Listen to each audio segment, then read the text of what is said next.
a theatre that is blended into the history of Kozhikode. നമ്മുടെ കോഴിക്കോടിൻ്റെ വളരെ ഒരു ഹാർട്ട് ഓഫ് ദ സിറ്റിയിൽ നിൽക്കുന്ന ക്രൗൺ തിയേറ്റർ. പല പല ജനറേഷൻസിന് ആർട്ട് ആൻഡ് സിനിമ പരിചയപ്പെടുത്തിയ ഒരു തിയേറ്റർ. അതിൻ്റെ ആ ലെഗസിയെ കാത്ത് സംരക്ഷിച്ച് കൊണ്ടുവന്ന ഒരാളാണ് നമ്മുടെ കൂടെ എന്ന് സുമന സ്റ്റുഡിയോസിലുള്ളത്. I'm welcoming the man behind the Crown Theatre, mister Vinod Iyer. So let's see. 2025 we complete 100 years of being a cinema. Our window to the world. Exclusive English house ആക്കി മാറ്റണം. അവതാർ ഒരു ടേണിംഗ് പോയിന്റ് ആണ് എല്ലാത്തിനും. They want violence. They want to watch it. They enjoy bloodshed. എമ്പുരാനല്ലേ 5 വയസ്സുള്ള ആളൊക്കെ കാണിക്കണോ? അതിൽ എനിക്ക് എപ്പോഴും അതിശയമുള്ളത് എന്താണെന്ന് വെച്ചാൽ നോർത്ത് ഇന്ത്യയിൽ നിന്ന് വന്ന ഈ ചങ്ങാതി എങ്ങനെയാണ് അത്ര ഭംഗിയായിട്ട് മലയാളിക്ക് പറ്റുന്ന കഥകൾ എഴുതുന്നത്. കളക്ഷൻസ് ഒത്തന്റിക് ഡാറ്റയാണോ, കളക്ഷൻസിന്റെ ഡീറ്റെയിൽസ് ഇതൊന്നും ആർക്കും പറയാൻ പറ്റില്ല. Theatres have been struggling. Somebody is making money, but where is it going എന്നുള്ളത്.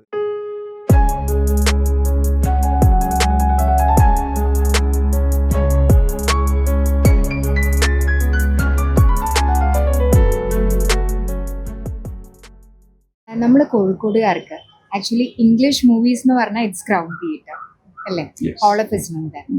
അപ്പൊ അങ്ങനെയുള്ള ഒരു കാലഘട്ടത്തിൽ നിന്ന് നമ്മുടെ ഈ മൊബൈൽ ഫോണില് മൂവി വാച്ച് ചെയ്യുക അല്ലെങ്കിൽ OTT ആ ഒരു കാലഘട്ടത്തിലേക്കുള്ള ഒരു മാറ്റം, അതുപോലെ അതിന്റെ ഒക്കെ ഒരു history, will you take us to that? Oh yes. In fact, ഇന്നത്തെ മൊബൈൽ ഇതിൻ്റെ പറയണമെങ്കിൽ I should talk about the history where we started. Yeah. Crown was started as a drama hall and then converted into a cinema. But in fact, നമ്മൾ ഈ സംസാരിച്ചുകൊണ്ടിരിക്കുന്ന 2025 we complete 100 years of being a cinema. 21 മറ്റോ ആണ് drama ഹാളായിട്ട് open ആയത്. 25 it became a cinema hall. We started screening films. അതെ. അപ്പോൾ അന്നത്തെ കാലഘട്ടത്തിൽ of course it was vernacular. Malayalam movies ഉണ്ടായിരുന്നു, തമിഴ് ഉണ്ടായിരുന്നു, ഹിന്ദി ഇതെല്ലാം കളിക്കാറുണ്ടായിരുന്നു. But over a period of time ഇത് അന്ന് എൻ്റെ അച്ഛനും ചെറിയച്ഛനാണ് the brain behind making Crown what it is now. Exactly. അത് എങ്ങനെയാന്ന് പറഞ്ഞാൽ they decided, വളരെ കോൺഷ്യസ് ആയിട്ടുള്ള ഒരു ഡിസിഷൻ ആയിരുന്നു, ദാറ്റ് ക്രൗണിന് ഇന്റർനാഷണലി ഇന്ത്യയിൽ നോക്കുകയാണെങ്കിൽ Sterling cinemas in Mumbai which is owned by the Tatas, an iconic cinema. അവിടെ ഹോളിവുഡ് സിനിമാസ് മാത്രം കളിച്ചുകൊണ്ടിരുന്നത്, യൂറോപ്യൻ അങ്ങനത്തെ സിനിമാസ് മാത്രം. They wanted to make it like that. ആ ഒരു style, that was their vision. അങ്ങനെ തുടങ്ങിയതായിരുന്നു ഇംഗ്ലീഷ് മൂവീസ് മെല്ലെ സ്ക്രീൻ ചെയ്യാനുള്ളൊരു എഫേർട്ട്. അപ്പം അന്ന് തുടങ്ങുമ്പോൾ ആഴ്ചയിൽ ഒരു ദിവസം, അതായത് പെർട്ടിക്കുലർലി ഓൺ തേഴ്സ്ഡേ എന്ത് ഫിലിം കളിക്കുന്നുണ്ടെങ്കിലും അത് നിർത്തിയിട്ട് ആ തേഴ്സ്ഡേ വൈകിട്ട് ഒരു show of A Hollywood or European film വെച്ചിട്ട് ആണിത് തുടങ്ങിയത്. ആ ഒരു ദിവസം ഒരു ഷോ എന്നുള്ളത് 2 ഷോ ആയി, പിന്നെ അത് 2 ദിവസമായി, മിഡ് വീക്ക് 3 ദിവസമായി, പിന്നെ ഈ 3 ദിവസം 3 സിനിമയായിരിക്കും. അപ്പോൾ ഇതിലുണ്ടായിരുന്ന ചാലഞ്ച് എന്തായിരുന്നു എന്ന് വെച്ചാൽ, or rather what they were trying to do was to cultivate an audience for English cinema. നമ്മൾ ആൾക്കാർക്കും ആ എക്സ്പോഷർ കൊടുത്തുകൊണ്ട് അത് ഇഷ്ടപ്പെടാൻ, എൻജോയ് ചെയ്യാനുള്ള ഒരു നമ്മൾ കോഴിക്കോടുകാർക്ക് ഇംഗ്ലീഷ് മൂവീസ് ഒരു that wouldn't have happened. Probably yes. But അതില് there was a big sacrifice that they did. You know, if you ask about struggles, monetary benefit വെച്ച് നോക്കുകയാണെങ്കിൽ it was downside. കാരണം മലയാളം സിനിമയ്ക്ക് വരുന്ന ഓഡിയൻസ് ആ ക്രൗഡ് നമ്പേഴ്സ് ഉണ്ടാവില്ല, കിട്ടില്ല. അപ്പോൾ അങ്ങനെ വെച്ച് നോക്കുമ്പോൾ ഒരു തരത്തില് നഷ്ടമായിരുന്നു. പക്ഷെ ഇവരുടെ dream, they were very strong with this vision that they will screen, make it a exclusive English house ആക്കി മാറ്റണം എന്ന് പറഞ്ഞിട്ട്. അങ്ങനെ അപ്പോൾ അതിനുള്ള ഒരു homework that they had to do was ആൾക്കാർക്ക് കഥ പറഞ്ഞു കൊടുക്കാൻ, കുറച്ചുകൂടി മനസ്സിലാക്കാൻ കുറച്ചുകൂടി എളുപ്പത്തിൽ എന്താ ചെയ്യുക എന്നുള്ളത്. കാരണം മിക്ക ആൾക്കാർക്കും ഇംഗ്ലീഷ് കേട്ട മനസ്സിലാവില്ല. അപ്പോൾ ഇവരെന്ത് ചെയ്തു എന്ന് പറഞ്ഞാൽ, അന്നത്തെ കാലത്ത് അത് മൈ ചെറിയച്ഛൻ ചിത്തപ്പ യൂസ് ടു ഡു ദാറ്റ്, ഒരു സൈനോപ്സിസ് ഓഫ് ദ ഫിലിം മലയാളത്തിലും ഇംഗ്ലീഷിലും ചെറിയ പാംഫ്ലെറ്റ്സ്, ഹാൻഡ് ഔട്ട്സ് പ്രിന്റ് ചെയ്ത് വരുന്ന സിനിമകളുടേത് കൊടുക്കും. They used to do that. തിയേറ്ററിൽ കൊടുക്കും, SM സ്ട്രീറ്റ് ഇങ്ങനത്തെ ഏരിയാസിൽ ഡിസ്ട്രിബ്യൂട്ട് ചെയ്യും. And then over a period of time ഞങ്ങളുടെ ബാൽക്കണിയിൽ the cream of Kozhikode use to come. അപ്പോൾ അവർക്ക് അവരുടെ വീട്ടിലേക്ക് എത്തി. വരുന്ന അടുത്ത ആഴ്ചക്ക് വരുന്ന 3 സിനിമ, അതിന്റെ these pamphlets. Homework was being Yes, lot of homework. Even before the movies coming to your theaters. Yes. അപ്പോൾ ഇത് എങ്ങനെയാന്ന് വെച്ചാൽ ചെറിയച്ഛൻ ഇവിടുന്ന് ട്രാവൽ ചെയ്ത് മദ്രാസ് അല്ലെങ്കിൽ ബോംബെ പോകും. അവിടെ പോയി അന്ന് അവിടെ കളിക്കുന്ന സിനിമ കണ്ടാൽ he will go to the distributor and tell them എനിക്ക് ഇന്ന സിനിമ വേണം, and they will also suggest, they know the market. അപ്പോൾ അവരും സജസ്റ്റ് ചെയ്യും ഈ മൂവീസ് കളിക്കാം എന്ന് പറഞ്ഞ് for months together they will have a lineup ready. ഓരോ സിനിമ ഇപ്പോൾ ഇൻഫാക്ട് 2000 എനിക്കിപ്പോഴും ഓർമ്മയുണ്ട്. I mean when I entered business 1989 ആ ടൈമിലൊക്കെയാണ്. അതിന് മുന്നേ ഓഫീസിൽ ഇങ്ങനെ കയറി ചെന്ന് ഇവരെന്താ ചെയ്യണമെന്നെല്ലാം നോക്കുമ്പോൾ ഒരു ചാർട്ട് ഉണ്ടാവും. ആ ചാർട്ടിൽ for a year the film lineup would be ready. പിന്നെയാണ് the whole thing changes, the scene change. Technology, കണ്ടമാനം ടെക്നോളജി വന്നു. അപ്പോൾ അതിൽ we were always under pressure from the distributors saying that you got to upgrade your cinema. അങ്ങനെയാണ് നമ്മൾ 70mm ആക്കിയത്, cinema scope and then sound Dolby and DTS വന്നതും. In last major technological upgradation was അവതാറിന് വേണ്ടിയിട്ട് digital 3D projection വെച്ചത്. അതോടുകൂടി കഥ complete മാറി. കാരണം the entire, so to your question of ഇന്നത്തെ മൊബൈൽ ഗാഡ്ജറ്റ്, അതിലുള്ള വലിയൊരു പങ്ക് ഈ ഡിജിറ്റൽ സിനിമയ്ക്കുണ്ട്. In the sense that world wide release on the same day started happening. So people, ആൾക്കാർക്ക് ക്ഷമയോടുകൂടി കാത്തു നിൽക്കേണ്ട ആവശ്യമില്ല. പണ്ട് അങ്ങനെയല്ല. ഞാൻ നേരത്തെ പറഞ്ഞ മാതിരി ബോംബെയിൽ റിലീസ് ചെയ്ത് 3-6 മാസം കഴിഞ്ഞിട്ടായിരിക്കും ഇവിടെ ആ സിനിമ വരിക. Tier 2, Tier 3 സിറ്റീസിലേക്കൊക്കെ അങ്ങനെ പടിപ്പടിയായിട്ടാണ് വരിക. ഇപ്പം അതൊന്നും ഇല്ലല്ലോ, വേൾഡ് വൈഡ്. അപ്പോൾ in fact some movies are currently released before the US release. അപ്പോൾ ആൾക്കാർക്കും ആ എക്സൈറ്റ്മെന്റ് ഭയങ്കരമാണ്. So they want to fear of missing out, FOMO ഉള്ള ഒരു ജനറേഷനായി മാറിക്കഴിഞ്ഞു. So for them and easy way out എന്നുള്ളത്, അങ്ങനെയാണ് ഇതിന്ന് ഈ ട്രാൻസിഷൻ മാറി വന്നത്. അപ്പോൾ even at that point in when we upgraded for Avatar, ആ ടൈമിലും ദി ചാലഞ്ച് വാസ് ദാറ്റ് നമ്മൾ ഇൻവെസ്റ്റ് ചെയ്യുന്ന കാശ് മുതലാവൂ എന്നുള്ളത് പേടിയുണ്ടായിരുന്നു. But luckily that did very well. And then നമ്മുടെ ഓഡിയൻസിൻ്റെ ഒരു സ്പെഷ്യാലിറ്റി പറയാതെ നിർത്തിയില്ല. During the earlier days they would come for all the films. And അന്ന് ഓരോ സിനിമയുടെയും 8-10 ട്രെയിലർ ഉണ്ടാവും. ഐ മീൻ ഒരു സിനിമ കാണാൻ വരുമ്പോൾ അറ്റ്ലീസ്റ്റ് 6 trailers വരെ. People would come watch, they would mark ഈ സിനിമ കാണണം, ഈ സിനിമ കാണണം എന്നുള്ള അങ്ങനത്തെ ഒരു, and they would all come for all the movies. അതൊരു രസമുള്ളൊരു സംഭവമായിരുന്നു. ഒരു സ്പെഷ്യാലിറ്റി കൂടി ആയിരിക്കും.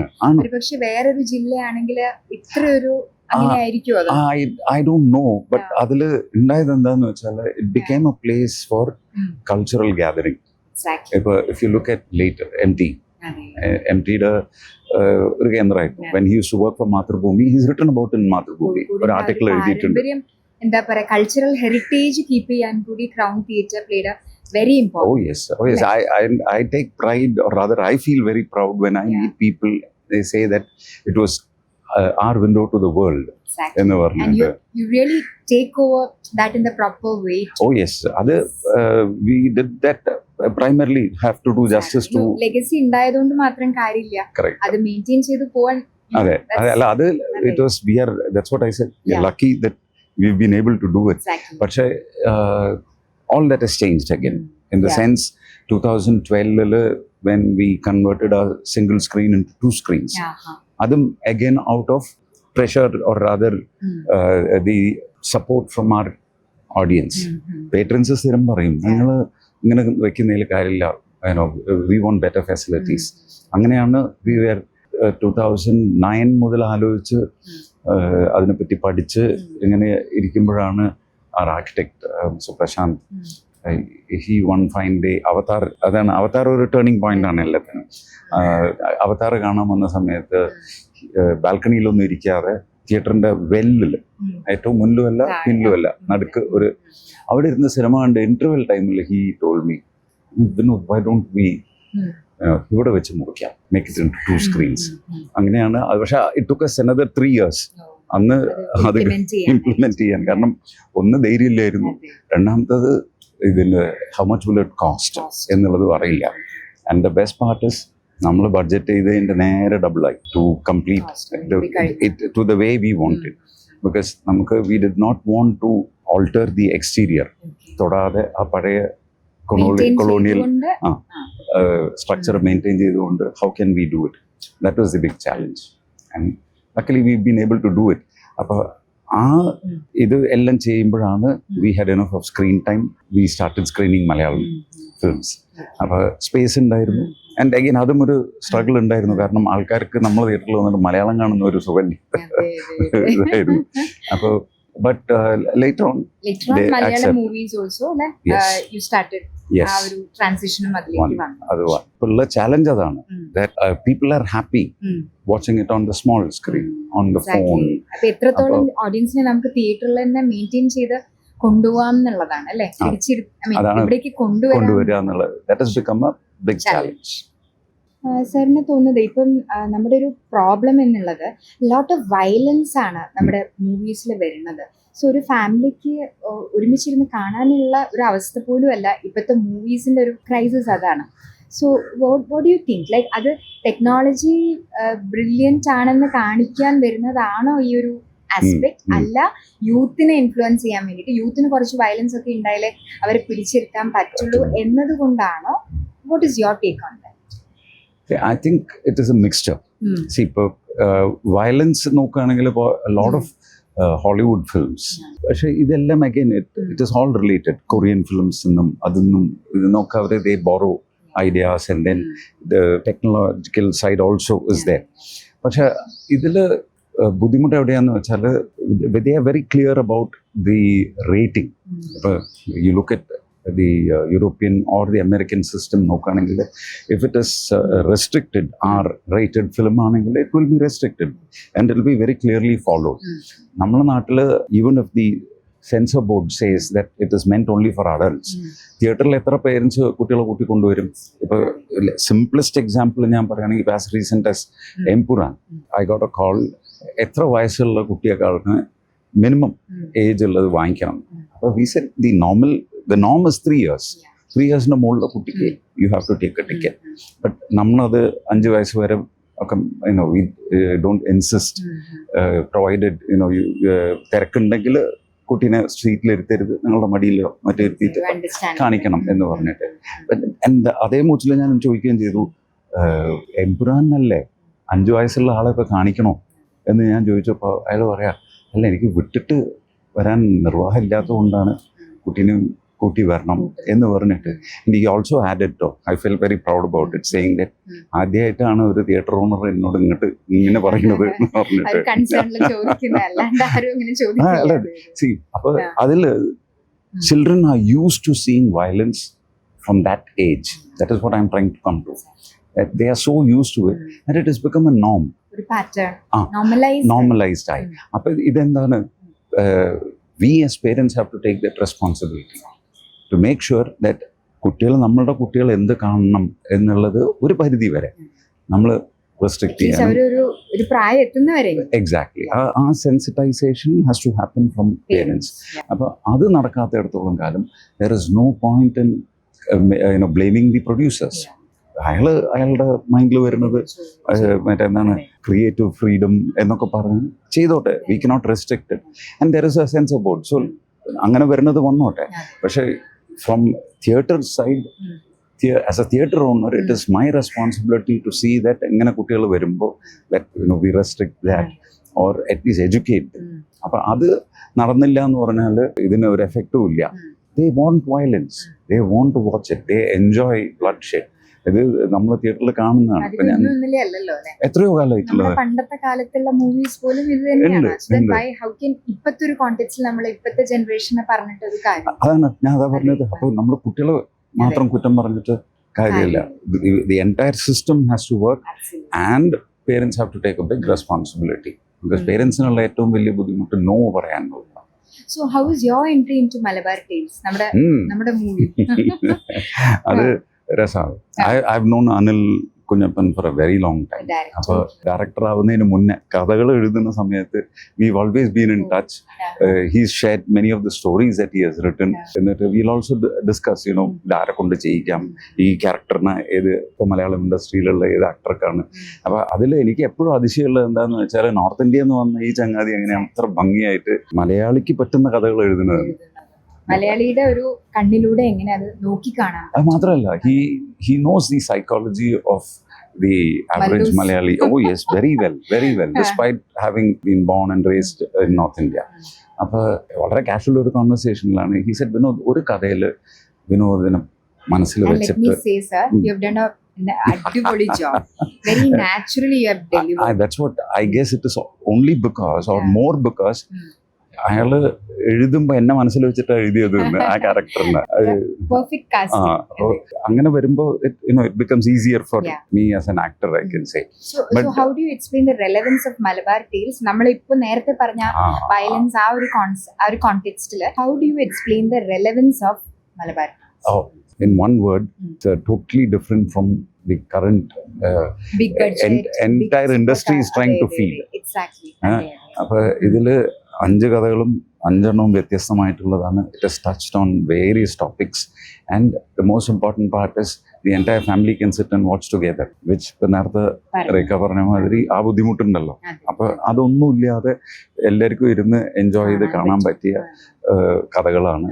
അതിൽ എനിക്ക് more than just the story, and I like the way they function. Anil and Anupriya, how they planned the whole thing and how they executed that.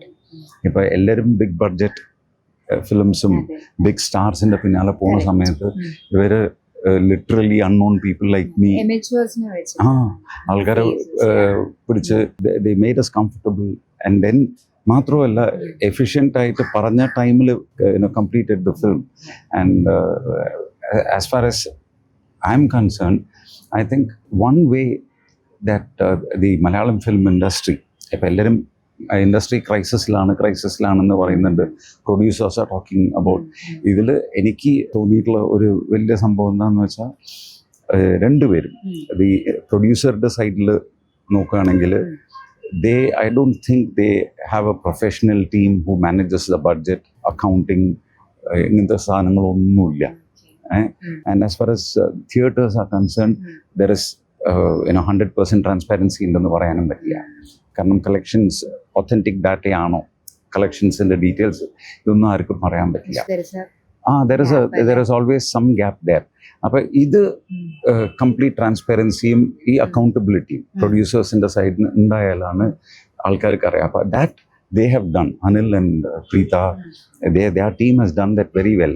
They had their budgets ready and they finished it within that budget. And പടം ഇറങ്ങി കുറച്ച് കഴിഞ്ഞപ്പോഴേക്ക് തന്നെ OTT കിട്ടുകയും ചെയ്തു.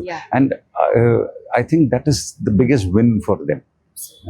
Because OTT ഇപ്പോൾ എല്ലാവർക്കും അറിയുന്നതാണ്, they are very choosy about buying films. They prefer to produce their own എന്നാണ് ഞാൻ കേൾക്കുന്നത് from all my sources in the industry. അപ്പോൾ അങ്ങനെ നോക്കുമ്പോൾ it is a big win for them that they chose to buy that.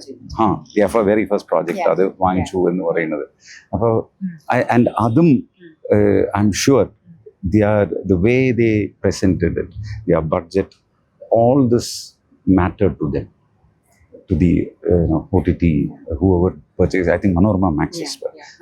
To them, for them, all this would have appealed to them. അപ്പോൾ അങ്ങനെ function ചെയ്യുമ്പോഴാണ് ഇൻഡസ്ട്രിയിൽ നിന്നുള്ളത്. It's a learning for upcoming people, right? Undoubtedly. Those who really dream of launching a movie, അവർക്ക് ഇതൊരു ഒരുപാട് കാര്യങ്ങൾ പഠിക്കാനുണ്ട്. പിന്നെ അതല്ലേ എല്ലാം എന്ത് കോൺട്രഡിക്ടറി ആണ്. പ്രൊഡ്യൂസേഴ്സ് സെയിങ് ദാറ്റ് ആണ് എത്രയോ കോടികൾ നഷ്ടമാണ്, എന്നിട്ട് എത്ര പടങ്ങൾ പ്രൊഡ്യൂസ് ചെയ്യുന്നുണ്ട് ഇല്ലേ? So many movies are still in the pipeline. അപ്പോൾ somebody is making money, but where is it going എന്നുള്ളത് ഇവർക്ക് അക്കൗണ്ടിങ്, ആ അക്കൗണ്ടബിലിറ്റി ഇവരുടെ സൈഡിൽ ഇല്ല എന്ന് പറഞ്ഞാൽ you can blame everyone in the industry. Exactly. That is my personal Yeah. view on that. As far as theatres are concerned, theatres have been struggling. Post-COVID, theatres have been, because we were the first to be closed, shut down, and the last to be permitted to open. And അത് കഴിഞ്ഞിട്ടും 50% occupancy, ഇങ്ങനത്തെ കുറേ restrictions വന്ന് മെല്ലെയാണത് അയഞ്ഞു വന്നത്. We had to pour in money from our pocket for about 3 years now. അതിൻ്റെ ഇടയ്ക്ക് കുറേ use ചെയ്യാതെ വെച്ചിട്ട് കുറേ ടെക്നിക്കൽ പ്രൊജക്ടേഴ്സ് ഫെയിലായി. We had to change screens because ഇതൊന്നും യൂസ് ചെയ്യാതെ വെച്ചാൽ എല്ലാം നാശമായി പോകും. So we had to change screens. ഇങ്ങനത്തെ ഇഷ്യൂസ് എല്ലാം വന്ന് all this has culminated ഇപ്പോൾ. ഇനി if there is no proper flow of films, then the industry is going to be in big trouble. നമുക്കൊരു ബ്യൂട്ടിഫുൾ ഇൻസൈറ്റ് ആണ് Vinod sir ഇപ്പോഴത്തെ ഒരു current situation movie ഇൻഡസ്ട്രീനെ പറ്റിയിട്ടുമാണെങ്കിലും how they should take movies എന്നുള്ളതിനെ പറ്റി ഒക്കെ ഒരു വളരെ ക്ലാരിറ്റിയോടുകൂടി നമുക്ക് ഇത്ര നേരം ടൈം സ്പെൻഡ് ചെയ്ത സാറിന് lot of thanks. Thank you so much. My pleasure.